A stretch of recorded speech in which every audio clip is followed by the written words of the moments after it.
তাআলা আমাদেরকে পবিত্র রমজান মাসের রোজা রাখার সুযোগ আল্লাহ তাআলা আমাদেরকে দিয়েছেন। এটা মহান সৃষ্টিকর্তা আল্লাহ তাআলার পক্ষ থেকে বান্দার উপর অনেক বড় একটি অনুগ্রহ। আল্লাহ তাআলা রমজান মাস দিয়েছেন মানুষ যেন গুণমুক্ত জীবন গঠন করতে পারে।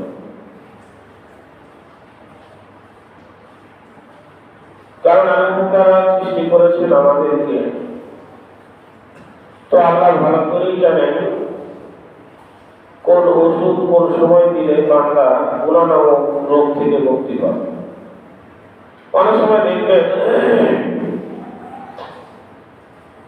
সাধারণ যদি জ্বর ঠান্ডা ইত্যাদি হয়, তখন ফার্মেসিতে গিয়ে সামান্য কিছু ওষুধ এনে দেয়, এতে সুস্থ হয়ে যায়, আল্লাহ সুস্থ করে। কিন্তু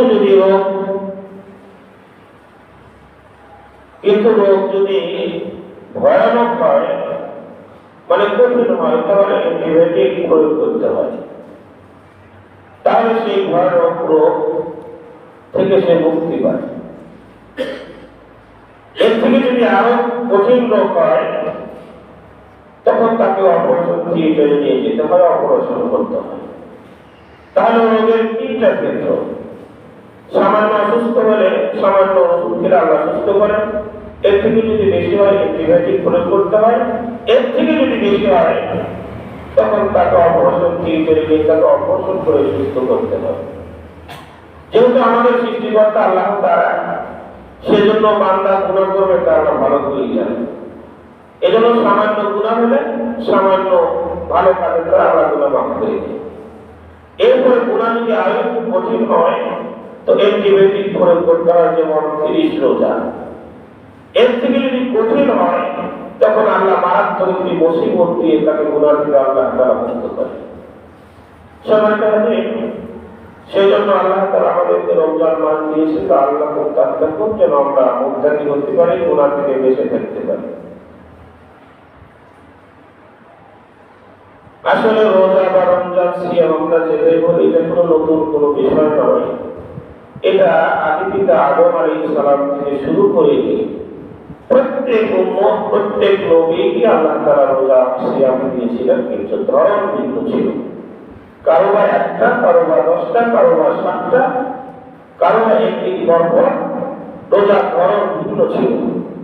কিন্তু আখির জামানার পয়গম্বর নবী মুহাম্মদ রাসূল সাল্লাল্লাহু আলাইহি সাল্লামের জামানায় এসে আল্লাহ তাআলা একটা মাস সিয়ামকে আল্লাহ তাআলা ফরজ করে দিলেন।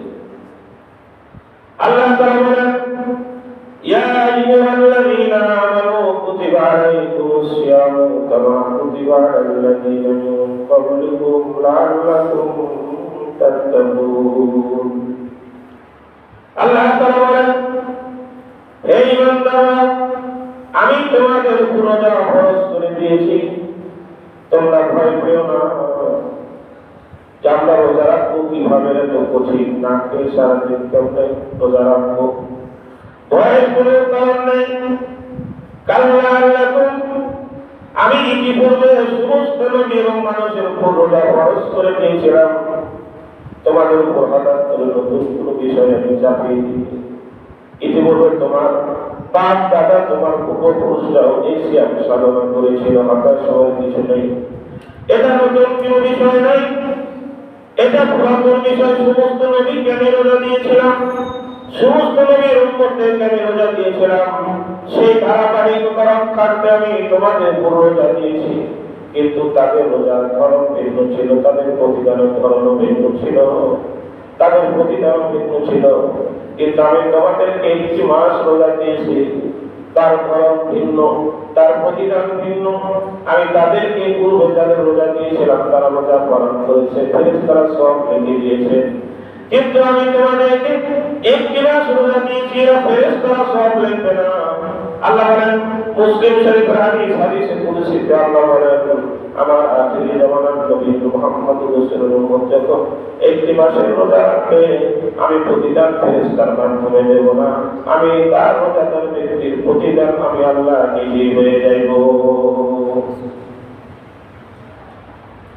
তাই তো তাফসীরের কিতাবের ভিতরে লেখেন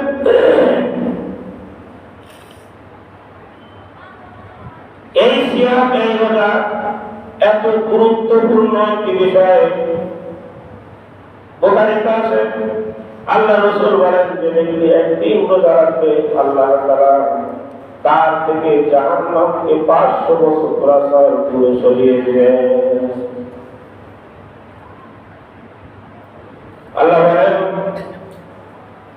রোজার প্রতিদানে আল্লাহ নিজে হয়ে যায় যে ব্যক্তি রোজা রাখবে সিয়াম সাধনা করবে আমি আল্লাহ তাআলা তার জীবনের সমস্ত গুনাহ আমি আল্লাহ তাআলা মাফ করে দেব। বুখারী শরীফে আছে মানসামা ঈমানান ওয়া ইহতিসাবান ফিরা লাহু মা তাকাদ্দামা মিন যামবিহি। আল্লাহর হাবিব বলেন আমার কোন উম্মত যদি শর্ত রোজা রাখে যদি শর্তে যদি রোজা রাখে আমার উম্মতের পিছনের সব গুনাহ আল্লাহ তাআলা মাফ করে দিবেন। এক নম্বর শর্ত হলো ঈমান থাকতে হবে।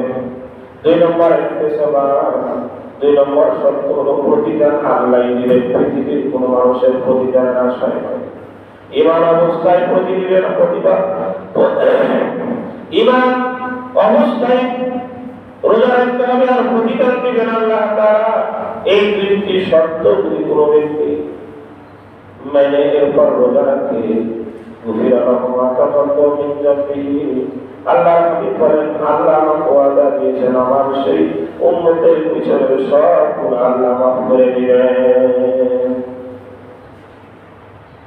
আমি কিছুক্ষণ আগে বলেছি মানুষ যদি অসুস্থ হয় 3 প্রকার, সামান্য অসুখ করে সেরে যায়। এর থেকে যদি অসুখ আর একটু বেশি হয় তাহলে অ্যান্টিবায়োটিক প্রয়োগ করতে হয়। এর থেকে যদি বেশি হয় তাহলে তাকে অপারেশন করতে হয়, না হলে রোগ সে ভালো হয় না।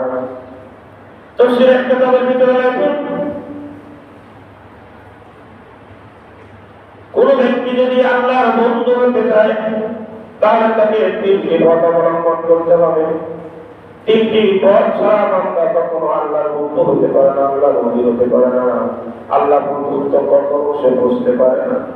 1 নম্বর হলো লং কোর্স, 2 নম্বর হলো অতি শর্ট কোর্স, 3 নম্বর হলো শর্ট কোর্স। 3টি পথ যদি বান্দা অবলম্বন করতে পারে আল্লাহ তাআলা এই বান্দাকে আল্লাহ তার নিজের বন্ধু বানিয়ে নেয়। লং কোর্স যদি একজন মানুষ ঈমান আনার পরে ঈমান এনেছে, ঈমান গ্রহণ করেছে, এরপর সে নামাজ সালাত করেছে, এরপরে আল্লাহ এবং তার রাসূলের বিধান যথাসম্ভব পালন করার চেষ্টা করেছে, লম্বা কোর্স। সে 50 থেকে 60-70 বছর হায়াত পেয়েছিল। এই 50-60 বছর হায়াতে সে আল্লাহর বিধান যথাসম্ভব পালন করার চেষ্টা করেছিল। মৃত্যুর সময় তার আমল ভালো ছিল। আল্লাহ বলেন আমি এই লং কোর্সের মাধ্যমে আমি আমার বান্দাকে আমার বন্ধু বানিয়ে নিয়েছি। এটা আল্লাহ পর্যন্ত প্রসারিত লম্বা কোর্স।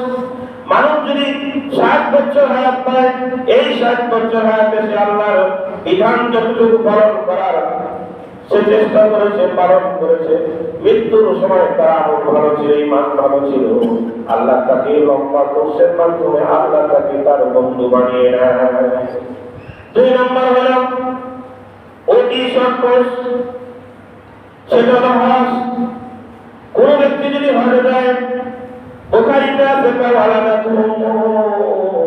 আল্লাহ রাসূল বলেন আমার কোন উম্মত যদি আল্লাহর ঘর বাইতুল্লাহ জিয়ারত করতে যায়, হজ করে যখন বাড়িতে ফিরে আসে, আল্লাহ রাসূল বলেন তাকে আল্লাহ তাআলা এমন ভাবে এই 5-6 দিনে গুনাহ মাফ করে দিয়েছেন মনে হয় যেন সে তার মায়ের পেট থেকে সদ্য ভূমিষ্ঠ হইল।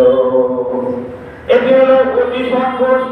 মাত্র 3 দিনে আল্লাহর বন্ধু, 5 থেকে 6 দিনে আল্লাহর বন্ধু হয়ে যায়। এটা হজের মাধ্যমে হজ করলে তার গুনাহ এমনভাবে মাফ হয়ে যায়।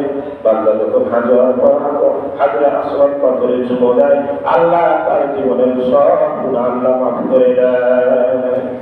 এরপরে যখন আরাফার ময়দানে যায়, তখন আল্লাহ তাআলা ফেরেশতাদেরকে সাক্ষী রেখে বলেন ও ফেরেশতা সাক্ষী থাক আমার যে বান্দা তার কষ্টে অর্জিত টাকা দিয়ে আমার দরবারে হাজির দিয়েছে তোরা সাক্ষী থাক আমি আমার এই বান্দার আরাফার ময়দানে দাঁড়িয়ে তার জীবনের সব গুনাহ আমি আল্লাহ মাফ করে দিলাম।